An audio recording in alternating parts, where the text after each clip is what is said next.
দর্শক, বিএনপি নেতা সালাউদ্দিন আহমেদ ইতিমধ্যে কক্সবাজার আদালত প্রাঙ্গণে এসে উপস্থিত হয়েছেন। তিনি তার মামলার জামিনের জন্য এসেছেন, তবে তার আগে chief judicial magistrate Abdullah Al মামুনের আদালতে তিনি কিছুক্ষণ অবস্থান করবেন, এমনটাই তথ্য আমরা পেয়েছি। আমরা যদি দেখাতে চাই, তিনি ইতিমধ্যে কক্সবাজার আদালত প্রাঙ্গণে তিনি উপস্থিত হয়েছেন এবং দলীয় নেতাকর্মীরা তাকে প্রোটোকল দিয়ে তাকে Cox's Bazar chief judicial magistrate Abdullah Al মামুনের আদালতে তাকে নিয়ে আসছেন এবং আমরা দেখতে পাচ্ছি নেতাকর্মীদের ভিড় আমরা দেখতে পাচ্ছি।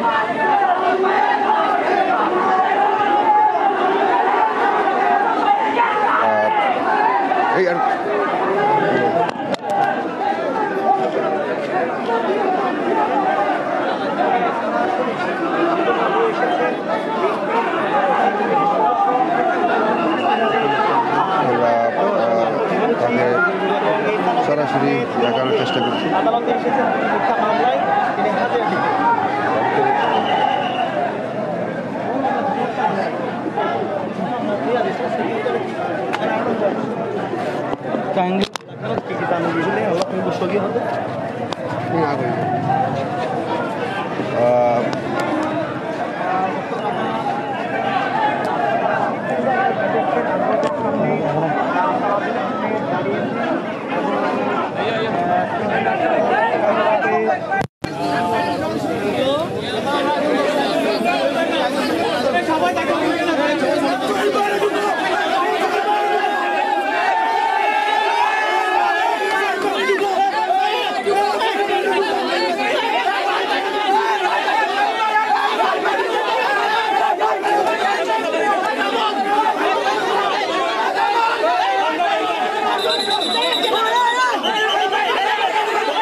দর্শক, আপনারা নিশ্চয়ই দেখতে পেয়েছেন, তিনি আদালত প্রাঙ্গণে নেমেই chief judicial magistrate Abdullah Al মামুনের চেম্বারে তিনি গিয়েছেন। আমরা দেখেছি। আমরা একটু বিএনপির যারা অবস্থান করছে সকাল থেকে তাদের সাথে একটু কথা বলার চেষ্টা করছি।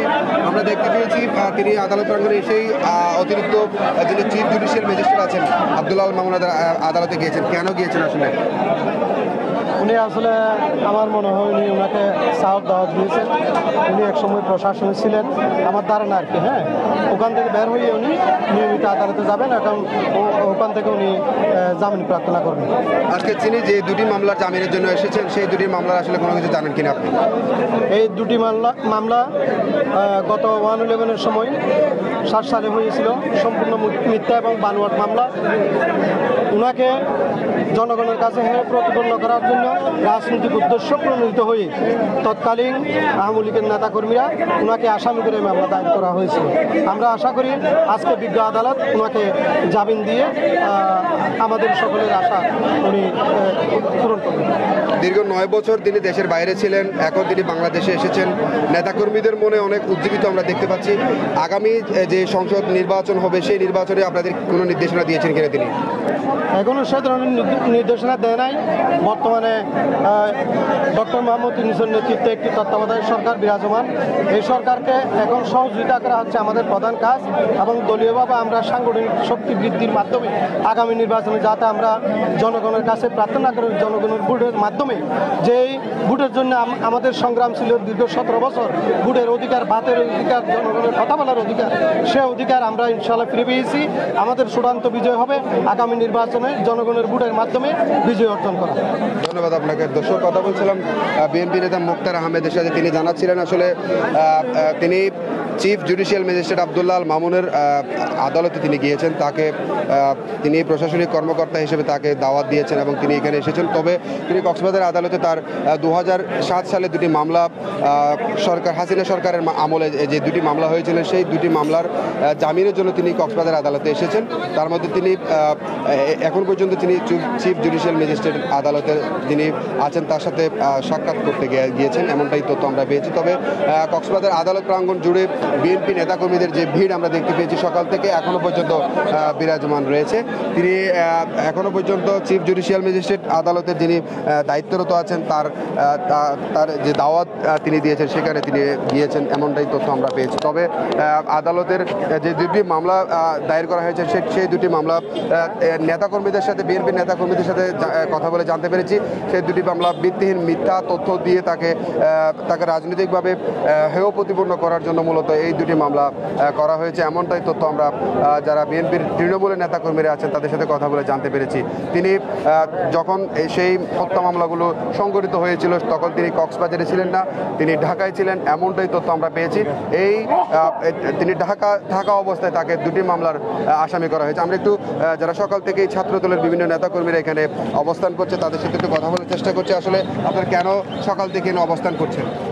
বিসমিল্লাহির রহমানির রহিম। আপনারা জানেন আমাদের প্রাণের নেতা বাংলাদেশ জাতীয়তাবাদী দল বিএনপির জাতীয় স্থায়ী কমিটির অন্যতম সদস্য সাবেক মন্ত্রী জনাব সালাউদ্দিন আহমেদ, উনি ফ্যাসিস্ট শেখ হাসিনা এবং ওয়ান সরকারের আমল থেকে ওনাকে বিভিন্ন হয়রানিমূলক মিথ্যা মামলা দিয়ে ওনাকে হয়রানি করা হয়েছে, যা সকলে আপনারা জানেন, অবগত আছেন। আজকে তিনি এই মহান আদালতে তিনি হাজির হয়েছেন যেন উনি ওনার যে সমস্ত মিথ্যা মামলাগুলিতে ওনাকে এতদিন যাবৎ হয়রানি করা হয়েছিল দেশীয় এবং আন্তর্জাতিক চক্রান্তের মাধ্যমে, ওইগুলো থেকে তিনি আমরা সবাই এখানে উপস্থিত হয়েছি যেন ওনাকে এই মামলা থেকে বিজ্ঞ আদালত ওনাকে জামিনে মঞ্জুর করেন এবং ওনাকে চিরস্থায়ীভাবে এখান থেকে মুক্তি দেন। ছাত্রদলের উদ্দেশ্যে কোনো নির্দেশনা দিয়েছেন কিনা তিনি বলেছেন ছাত্রদল, বাংলাদেশ জাতীয়তাবাদী ছাত্রদল আপনারা জানেন দক্ষিণ এশিয়া মহাদেশের একটি সর্ববৃহৎ ছাত্র সংগঠন এবং এই সংগঠনের কক্সবাজার জেলা একটি ঐতিহ্যবাহী ছাত্র সংগঠন। তো জেলা ছাত্রদলের সমস্ত নেতৃবৃন্দদেরকে তিনি বলেছেন ঐক্যবদ্ধ থাকার জন্য এবং যে সমস্ত নৈরাজ্য এবং চাঁদাবাজি এবং সমস্ত ধরনের যে অপকর্মগুলো করা হচ্ছে সেগুলোর ব্যাপারে সতর্ক থাকার জন্য তিনি আমাদেরকে অবগত করেছেন। ধন্যবাদ আপনাকে। দর্শক, কথা বলছিলাম কক্সবাজারের ইন্টারন্যাশনাল ইউনিভার্সিটি ছাত্রদলের সভাপতি কথা বলছিলাম দৃষ্টি, সে জানাচ্ছিলেন সকাল থেকে তিনি অবস্থান করছেন। আমি একটু যুবদল নেতা আমির আলীর সাথে একটু কথা বলার চেষ্টা করছি। আপনি সকাল থেকে তো অবস্থান করছেন, আমরা দেখতে পেয়েছি নেতাকর্মীদের ভিড়। তিনি দীর্ঘ 9 বছর দেশের বাইরে ছিলেন, এখন বাংলাদেশে এসেছেন। আপনাদের যুবদলের উদ্দেশ্যে তিনি কোনো নির্দেশনা দিয়েছেন কিনা বা আপনাদের এ পর্যন্ত কোনো কর্মসূচি দিয়েছেন কিনা? ধন্যবাদ টিটিএনকে। বাংলাদেশের অভিসংবাদিত জননেতা, দীর্ঘ 10 বছর নির্বাচনে ছিলেন, গুমের শিকার হয়েছিলেন এই আমাদের প্রাণপ্রিয় নেতা জনাব সালাউদ্দিন আহমেদ। দীর্ঘদিন পর উনি বাংলাদেশে আসার পর বাংলাদেশের যেই সংস্কার অবকাঠামোর বিভিন্ন জায়গায় তাকে দায়িত্ব দেওয়া হয়েছে, তার পরিপ্রেক্ষিতে আইনের শাসন প্রতিষ্ঠা করার জন্য সে নিজে আদালত প্রাঙ্গণে এসে তার মামলা হাজিরা দিতে এসেছে এবং যুবদলের, বিশেষ করে এই যুবদলকে আমাদের কমিটি গত 10 বছর যাবৎ কমিটি হয়েছে, গত 10 বছর হয়েছে।